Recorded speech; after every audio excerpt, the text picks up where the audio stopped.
Conference this week is our continuation of the koshas, and we've been studying them for the last couple weeks, so we're moving deeper into the layers of who we are. Someone give me the layers of the koshas to take us up to where we are this week. What's the outermost layer of who we are? The sheaths.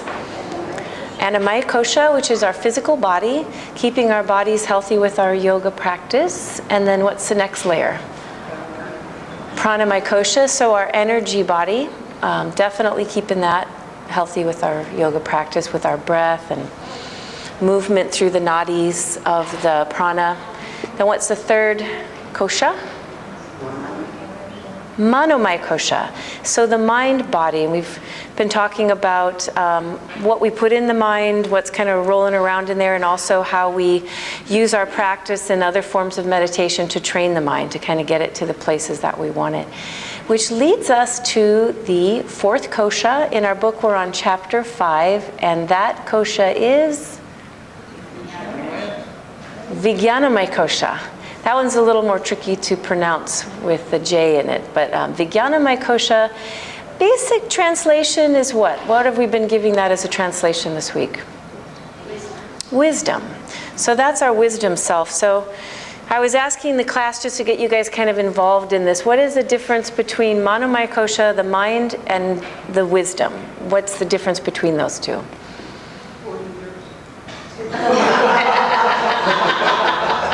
The viewers didn't hear that, only the laughter. 40 years. 40 years, okay. Anybody else want to add to that definition? I just think of it as a pause. Like wisdom, you pause before you do it. The other one, you do. There's a breath. Yeah, so that's nice, a little space in between. One of the ways we kind of define the difference is the mind is knowledge, and so knowledge is something that we kind of take in. You know, we take in information and put stuff in the mind, in the brain, and where wisdom is something that the yogi believes is already present. So, so for us, we believe wisdom, rather than something I have to gobble up and get more psychology, more is spiritual text and more information about stuff that'll help me be a wiser person. The yogi believes that that is already present with us, and what we need to do is access that, to make that connection to the inner parts of ourself that's already available to us. And then kind of with what some of you have said, then we take knowledge that we have, information we have, and we kind of sift through it. It becomes part of the process of wisdom as well, something inside that we kind of use then. So, so the yoga practice, the yoga philosophy says everything that we kind of need is already present here. So then the process of yoga is this process of going this direction for us. All the things we've been studying thus far about the practice itself, and what we're trying to do is keeping the physical body healthy, is keeping your energy body vibrant and healthy. And then we talked about how we're training the mind in the yoga practice with the breath and with the drishtis and the vinyasas to hold the mind in one place. And what happens is, you know, Iyengar talked about creating calmness or stillness in the lake of the mind, of our being. And when we create that stillness, we're able to see down through the depths of the lake, the stones, the fish, everything in the lake, or it's clear so that it reflects the beauty around it, which kind of takes us into that innermost part of ourself, which is Vijnanamaya Kosa. So we can kind of access what is in the lake. You know, what is available to us, what is there. So it's kind of like the 8 limbs, I like to describe it that way. So we have the first 4 limbs that are external, we get to the latter 4 limbs that are internal, and we have pratyahara, dharana, dhyana, samadhi. And these things for us kind of build off each other. So the first one, pratyahara, is I'm able to train myself to withdraw from my senses and focus. And that's pratyahara. When I'm able to do that, then I focus. I'm actually able to hold my mind somewhere. That's dharana.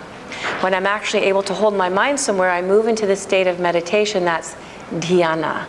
And when I do that on a regular basis and I train myself, then I move into this place, samadhi.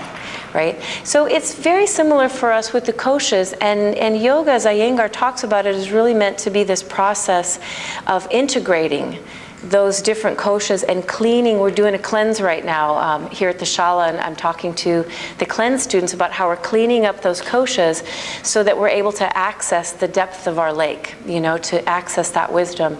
So, you know, I find for myself, I'm sure everyone does here, that oftentimes we're looking for our wisdom or our answers outside of ourselves. You know, always looking to the external world, like, what should I do? What's best for me? Did I make, you know, all this kind of stuff.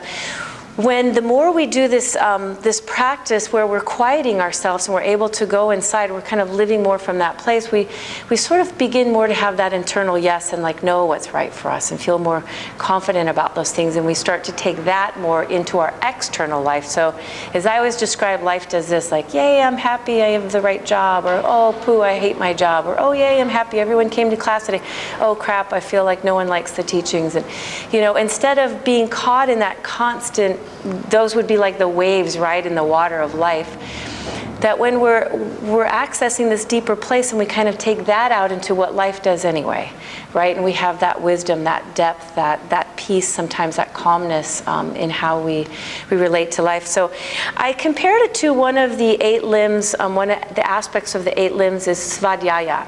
You guys remember that one? It falls under the niyamas. What is svadhyaya? Yes, so the translation sva is self, adhyaya is study, or even a better translation, a more accurate translation is to get close to something. So then the translation becomes, and I love this one, svadhyaya becomes to get close to yourself. And I love that because I feel like sometimes we live in this external world where we get kind of far from our own self. We're so living out here in life that we're not in touch with what's really going on with us. And yoga is that place that kind of brings those together for us when we can, I feel like you kind of, you're sort of estranged from your best friend, you know, which is yourself. And this union that happens in yoga helps us keep that connection to that innermost part of ourselves. So, you know, I think a lot of philosophy and certainly psychology over the last 100 years or so was really trying to help all of us tap into that self-study. You know, to keep ourselves healthy, we realize I've got to do a lot more than just keep my body healthy. We talked about the mental health spectrum, right? There's nutty burger and there's, you know, healthy mind. And the more we can move towards healthy mind, the more our whole body, everything, we realize how it reacts, how healthy we are. So our practice is a place for us, like all the other things we've talked about, where all of you are going to be able to access that. So my question to everyone on Sunday was this. Do you guys think that wisdom is something that we're naturally born with, or do you think wisdom is something that you have to cultivate? Both? Yeah, I agree with both. It's a question I ask all of you to think about, because I do think, the comparison I gave as sort of a metaphor was that I personally, the way my body type is, I naturally develop muscle easily.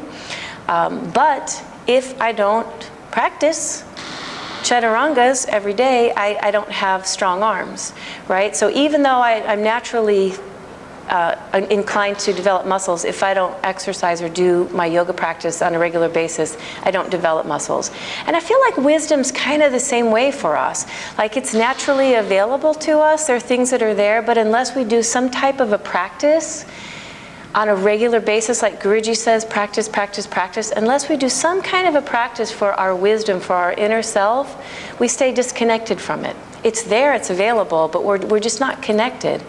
So for me personally, one of the things that I do to keep myself in touch for my wisdom practice is my yoga. Obviously, it stills the water, so it helps me make that connection. I also do like a morning meditation. I highly recommend that for everybody. But for all of us, I just kind of want you to think about that this week, especially because we're right at the beginning of 2016, and I'm asking all of you to set intentions for the year. As much as we want to set an intention to keep our physical body healthy, our energy body healthy, what intentions would you set, or how would you grow or cultivate your wisdom this year? How would you move deeper into that? Is a question that I ask all of you to consider for 2016. Namaste.